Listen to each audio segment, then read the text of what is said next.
Just before this episode, here's how you can get more from Never a Truer Word. If you're listening to this podcast on Spotify, you can subscribe to this channel to get early access to the weekly analysis episodes, video episodes so you can see the statements as I analyse them, and exclusive content too.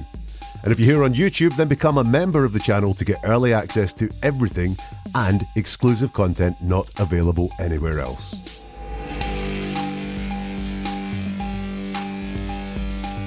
What happened the night before Jay Slater went missing? That's what we're going to look at in this episode from Never a Truer Word, where we look at the words that people choose to use to see if they're telling the truth, the whole truth, and nothing but the truth. And we're going to look in this episode at the words of someone who spent quite a bit of time with Jay Slater the night before he went missing. If you don't know the story, Jay Slater, lad from England who went missing on the holiday island of Tenerife in the middle of June. Huge publicity around it. Lots of search efforts, and eventually 4 weeks later, Jay Slater was found very close to where he was last seen, which was an Airbnb where he went to with two guys, Ayub and Rocky, and sadly he had fallen and was killed in that fall. I've looked at this before. You can find a link to some more analysis of the words involved in the Jay Slater case in the show description. One thing I have noticed around this story, so much criminality comes into the story of Jay Slater. Jay was a convicted criminal himself. He had a criminal past. There was a GoFundMe set up very quickly when Jay went missing, which was questionable at the least, and there's still some questions around that GoFundMe. Lots of rumours of criminality as well, that Jay had stolen a watch on the night before he went missing, and this got someone very angry with him. Rumours as well that Jay was up to no good on this island, that he was dealing drugs, carrying weapons and so on. And the guys he went to the Airbnb with, one of those has a serious conviction for drug dealing as well. So criminality is something that has gone all the way through this case. If you're new to the channel, words matter. And that's all we look at in these episodes is the words that people use, the statements they make. So I'm not interested in theories, not interested in what you've seen on TikTok. I'm not interested in body language of people. I'm only going to look at the words, and by looking at the words and decoding what they're saying, hope to get a clearer picture of what happened. And the two guys we're going to look at are the two guys that had the Airbnb that Jay went to. Shortly after he left the Airbnb, it appears that he fell from a height and died. They're Ayub and Rocky, and they did a YouTube live where they took questions from their audience and answered those questions. Now, normally we then listen to a bit of what they had to say, but it's really chaotic. It's a little bit manic. It's hard to make out what they're saying at times. So I've just got the words that they used, cleaned it up as best as I could, and we're going to dig into the words of mostly Ayub, who does the talking. There is a little bit of Rocky, and we're going to see if we can uncover what happened that night before Jay went missing by looking at how they describe it. So the first question that I'm going to deal with was, they're asked in this YouTube live, why was he scared? So that's, why was Jay scared that day? And the answer comes, I don't know why he was scared, and he ain't here to answer that question. I don't want to say, like, do you know what I mean? People could be going through something in their own heads. Who knows? Do you know what I'm saying? So let's deal with the first part of that answer to the question, why was he scared? He says, I don't know why he was scared. We've got two parts to this. We've got the I don't know. Now, normally, that's quite a reliable indicator that someone is telling the truth when they say, I don't know. Truthful people really don't mind saying, I don't know. People who are lying, people who are deceiving, they have a bit of a problem saying, I don't know. They think it might be a weakness there. So they will maybe invent something or say something else like, oh, I have no idea. I don't know, normally a reliable indicator that someone is telling the truth, and I don't know why he was scared, which is the second part. He was scared. He does say explicitly he was scared. He doesn't say anything like he wasn't scared, or I didn't know he was scared, or I didn't see him being scared. He does use the words he was scared. So in the words there, Jay Slater, the night before he went missing, he was scared. He then says, I don't want to say. Now, that isn't, I don't want to guess. I don't know, so I can't say. He says, I don't want to say. Now, while I don't know is an indicator of the truth, it's not proof of the truth. So does he know here why Jay was scared and he doesn't want to say? maybe out of respect for Jay, because he mentions that we should have respect for Jay because now Jay is dead. I don't want to say suggests to me he might know why Jay was scared or have some ideas as to why Jay was scared that night, but he doesn't want to say. He justifies this I don't want to say by saying people could be going through something in their own heads. What do you notice about that? People could be going through something in their own heads. It's the word people and there. This is not about Jay. He doesn't say, I don't want to say. Jay could be going through something in his own head and he hasn't told us, or he wanted me to keep it private, or I want to keep it private. He talks in the general here. People could be going through something in their own heads. So this is not something specifically about Jay. This is about people in general. Makes me think again that he may know why Jay was scared. He just doesn't want to say. He then goes on to talk about the car journey and what happened during that car journey. And he says, I've got videos on my phone where me and him, that's the guy talking, Ayub, and him is Jay, where me and him are videoing Rocky in the car, where Rocky's sleeping on the front. We're just laughing at him. You know what I'm saying? He was calm. It was a vibe like we were just bossing jokes. All of this scared and all of that is like, what do you want about scared? You might get the impression from that Jay wasn't scared. So let's dig into the words that we're using there. Now, he uses we're twice, or he says we're just laughing at him and we were bossing jokes. So him and Jay, definitely there's a sense of unity there. And there are, some thoughts with people that he was taken to this B&B by these guys who then had a reason for taking him and did something to him. And that's how Jay came to his end. But here, just in the words that he's using when he's being very casual and talking freestyle, he uses we to describe him and Jay there. So I think there was no animosity there. They're very together in this when he's talking. And bear in mind, he's just, if you watch the video, and I'll put a link to it in the show description, he is just talking off the top of his head. I don't see very much sign that he's guarding his words very carefully there. So I do think he's letting us know there, not intentionally, but he's letting us know if we look at the words and how he's using we, that there was nothing going down between them. There was no trouble between Jay and these guys. At the end, he says, all of this scared and all of that is like, what you on about scared? Now, he might be trying to give the impression that Jay wasn't scared here, but there's no direct denial of being scared. He's just saying, what are you on about scared? Well, maybe the fact he was scared is what I'm on about. That would answer your question, but he does not directly deny Jay being scared. So I'm building up data points here that say to me, Jay was scared. However, look at some of the phrases he uses to describe this car journey. Laughing, calm. It was a vibe like, and they were making jokes. All very relaxed. And there's 4 of them there in that one answer. All very relaxed, all very upbeat at best. Laughing and jokes is upbeat. Calm and vibe just suggests some tranquility there. Almost certainly, again, no animosity. And you'll notice these are all stated positively. He doesn't say he wasn't scared. There were no worries. There was no anxiety. There was nothing going on, which would all be things about what wasn't happening. He'd be telling us things in the negative. These are all stated positively. We were laughing. He was calm. It was a vibe like we were just bossing jokes. So these are all stated positively. So I'm getting the impression the car journey was quite relaxed. Potentially, if Jay was scared in the town, the car journey out to this Airbnb calmed him down and took him away from whatever was scaring him. He answers a question in the video. Why was he scared when he left? So this is again the same sort of question, and we see the same sort of pattern. He says, bro, I don't know why he was scared. That's in his own head. I can tell you how I'm feeling and what I'm going through. So we have that repetition. I don't know. Again, that's quite reliable. But again, why he was scared. He's not saying he wasn't scared. He's saying, I don't know why he was scared. So this is twice now he has used the words, he was scared. So I think there's a fair chance Jay was scared in the town where he was before they went to the Airbnb. Once again, he uses this concept that the reason for the scared was in his own head, but this time he doesn't use people have things going on in their heads. He says that's in his own head. So that's a little bit more direct.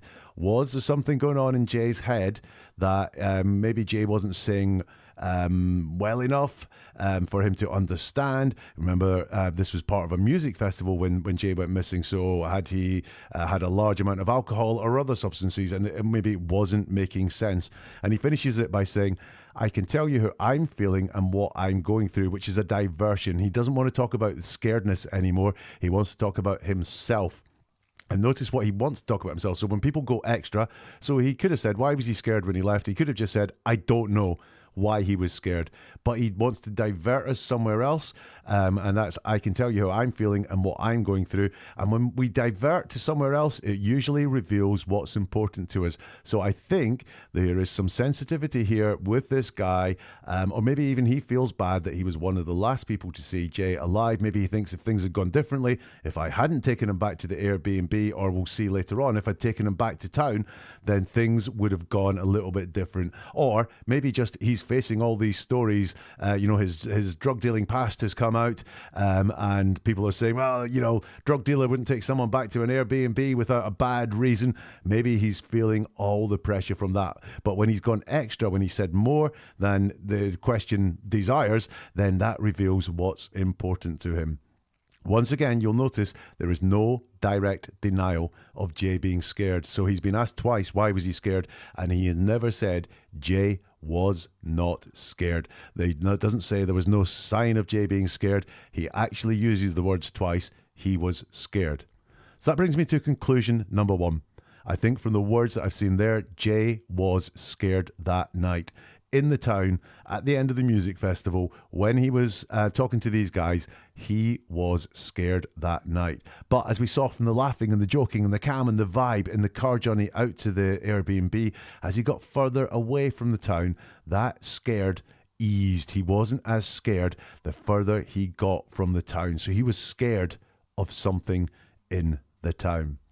We'll look at more from them in a minute. If you want to get more episodes like this, press the subscribe or follow button, and that means you'll get the latest episode as soon as they are released. What do you think about what's going on and what you've seen so far? Let me know in the comments, or you can get in touch on social media.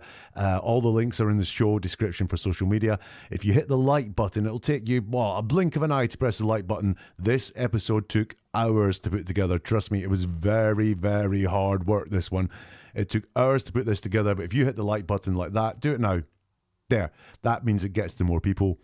And a lot of people are interested in the Jay Slater case, so please share this with them as well. It all helps this get out to more people and for more people to understand what happened. Now, there's an allegation that Jay stole a watch, and potentially it was the watch of one of these guys. So to get their own back, or to retrieve the watch, or to punish Jay for taking the watch, these guys took Jay back to their Airbnb, and they deal with that in the video. The statement is, no one took my watch, bro. Why the F would I invite someone that took my watch back to mine so they can sleep on the sofa? What are you on about? Bro, don't you help people? Do you know what I'm saying? Don't you help people like? Well, let's break that down. He starts with, no one took my watch. So that is quite an emphatic statement. It's not quite, my watch was not stolen, but it's quite emphatic. No one took my watch. I will say, it's not Jay didn't steal my watch. He's gone further to say that his watch hasn't been stolen at all, if you like. He doesn't quite say Jay didn't steal my watch, but what he has done is he's turned the severity up by saying it wasn't just Jay, no one at all took my watch. Now, why would he do that? Well, number one thing could be it's not true. Jay did take his watch, and he wants to cover that up, but he doesn't have the real authentic language to do that, so he says, no one took my watch.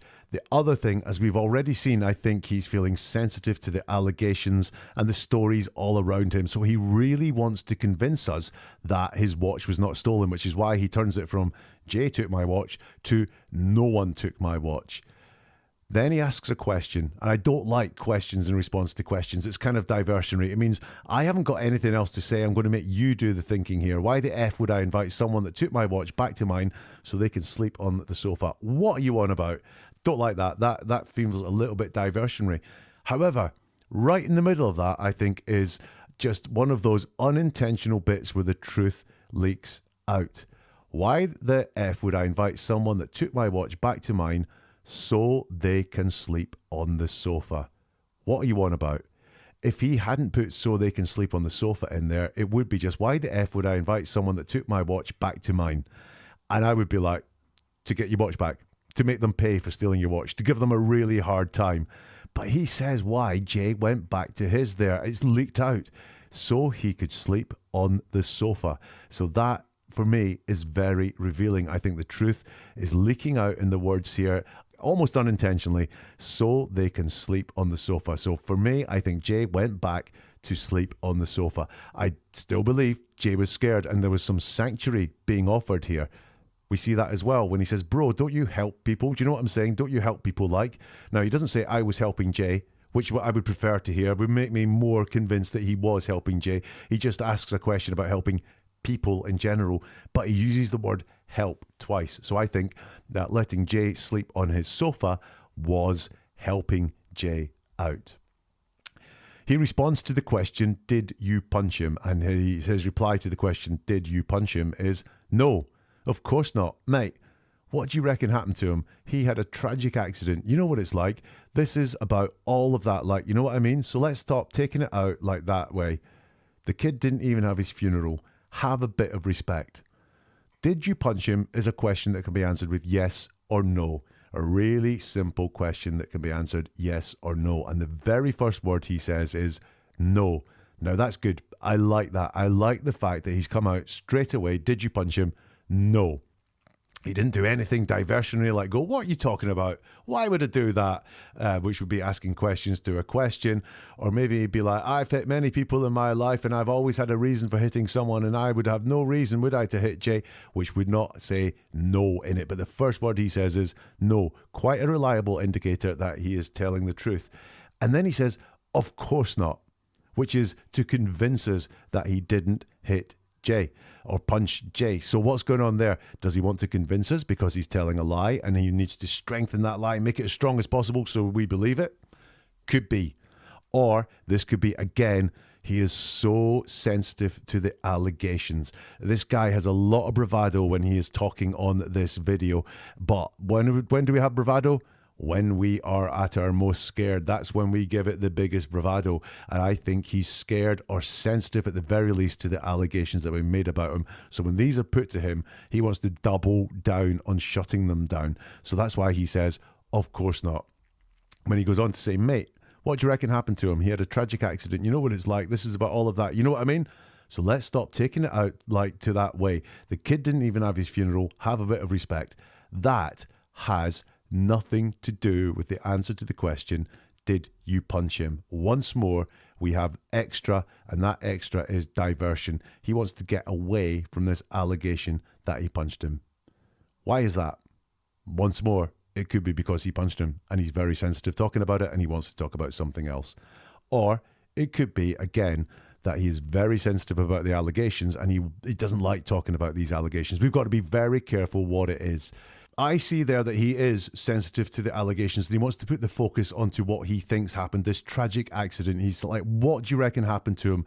You know what it's like. This is about all of that. Stop taking it out like that way. Stop taking it out on me. Stop having these allegations that I was involved in this a bit, and also have a bit of respect. I think very sensitive to the allegations. Right in the middle there, he says he had a tragic accident. That is very simple. That is very straightforward, which is an indicator that he is telling the truth. Now, obviously, he doesn't know exactly what happened to Jay, but that's his belief. It's the truth as he knows it. He had a tragic accident. There's not even any distance there. If he said it was a tragic accident, I'd be going, interesting. But he says he had a tragic accident. Which leads me to my second set of conclusions. I think there was no altercation. There was nothing between these guys and Jay. No beef or anything like that. I think he was helping Jay. So let's go back to being scared in the town. I think he was helping Jay get away from whatever it was that he was scared from to sleep on his sofa. And I believe he's very sensitive to the allegations that have been raised about him. The question is he sensitive because they're true and that would make someone very sensitive and be very stressful? Or is it the fact that actually this is making his life hell? He's asked the question, why didn't you take him to the hotel? So Jay was staying in a hotel in this town, and obviously they got in a car and drove to this Airbnb, which was some distance from the town, some distance from the hotel. Why didn't you just take him to the hotel? And the answer is, he looked at me and said, bro, I ain't got the keys to my place. Them lot are gone back, left in that. Can I roll with you, man? He asked me, bro, I didn't invite no one. Now, this is a very interesting answer. Why didn't you take him to the hotel? He looked at me. He looked at me? That suggests a moment, doesn't it? He looked at me and said, can I go with you? So this wasn't something that was planned, there wasn't a conversation over the night of, hey, come back to ours, don't go back to the hotel, that'll be really boring, come back to ours and the party will continue, or even we've got stunning views, when the sun comes up, it will look amazing and you'll see a bit more of the island, or any conversations like that. That went down. There was nothing, no gradual build up there. This is a plea. He looked at me and he obviously remembers Jay looking at him. There is this look there.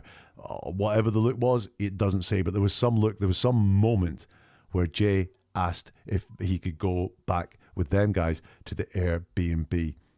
And the reason that he explains that Jay said was them lot are gone back, left and that. Really, really vague. So was this the real reason? Look how vague it is. Them lot, who's them lot? Not his mates, his friends. Gone back. Gone back where? It does not say.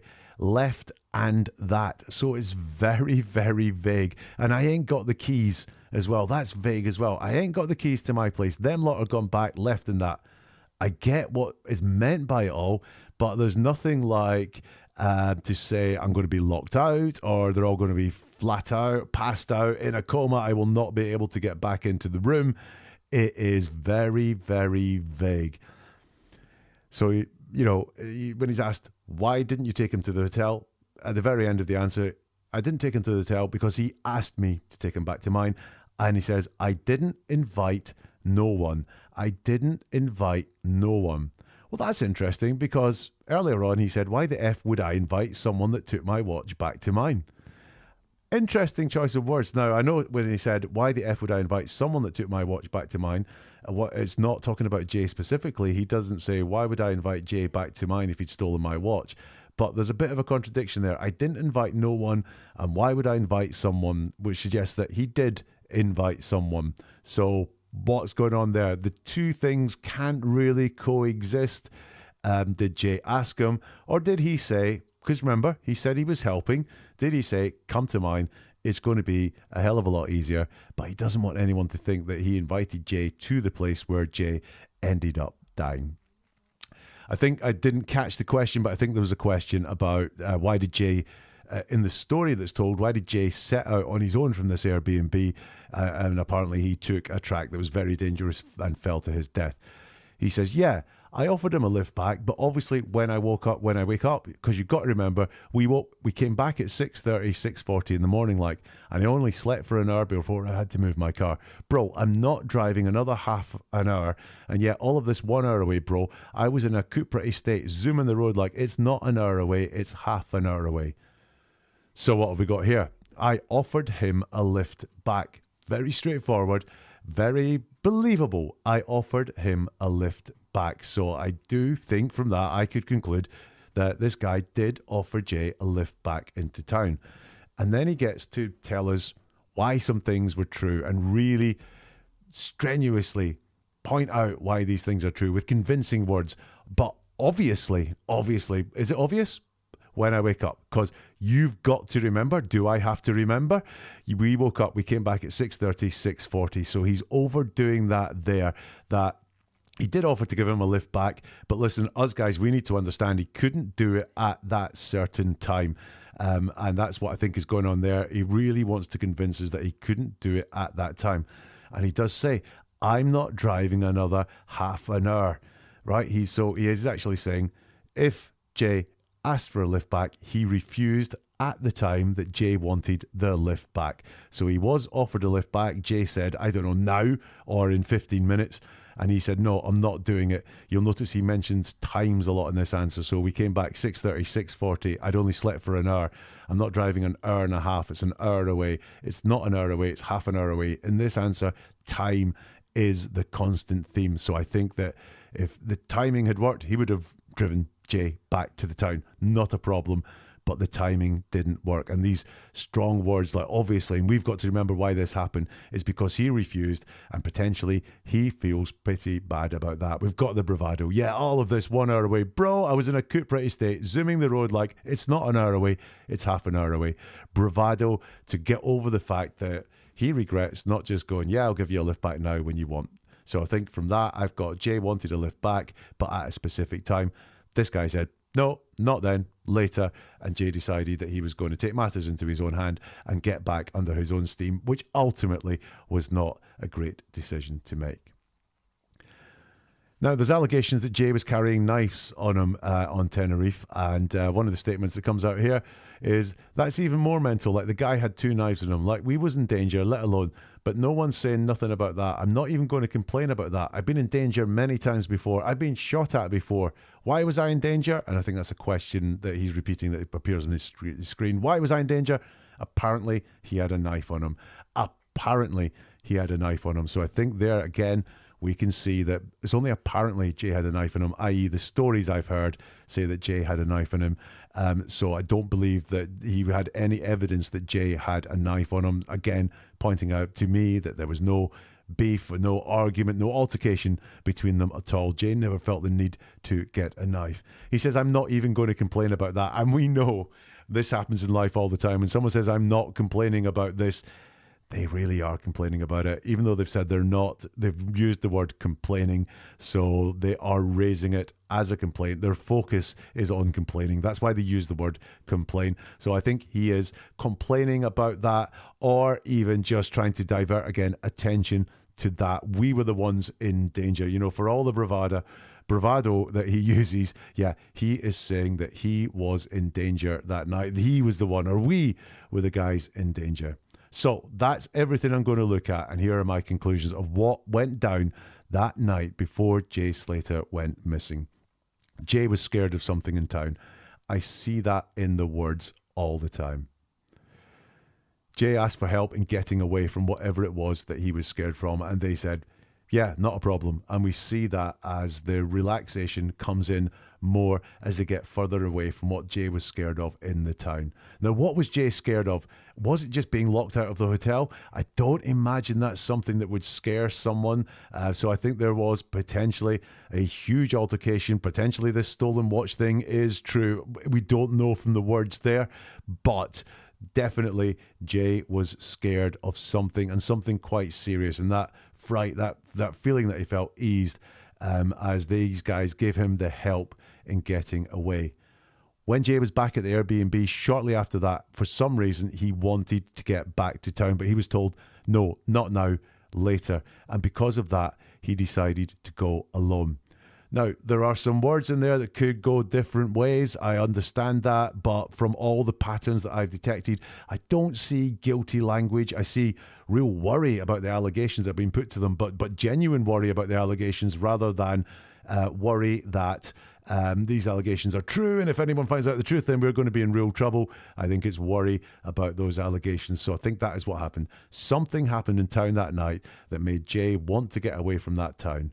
Once he calmed down a little bit, he did want to get back to the town. Maybe it was when daylight came, he thought he'd been much safer back in the town, but he was told, not now, you're not getting a lift now. He decided to go alone, made the fatal decision of walking down a dangerous path, and yeah, we all know what happened to Jay there.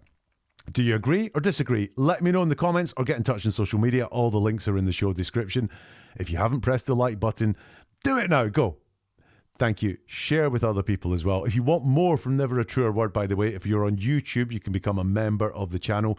If you're listening on Spotify, and most people do listen to this on Spotify, if you're a listener, then you can subscribe to the channel as well. You will get episodes early. You'll get exclusive episodes as well, and the ability to comment on and have priority commenting on everything that is released from Never a Truer Word. All the details of those are in the show description.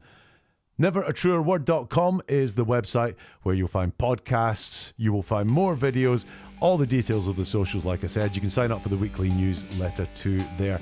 NeverAtruerWord.com, and we will see you soon for something new from Never a Truer Word.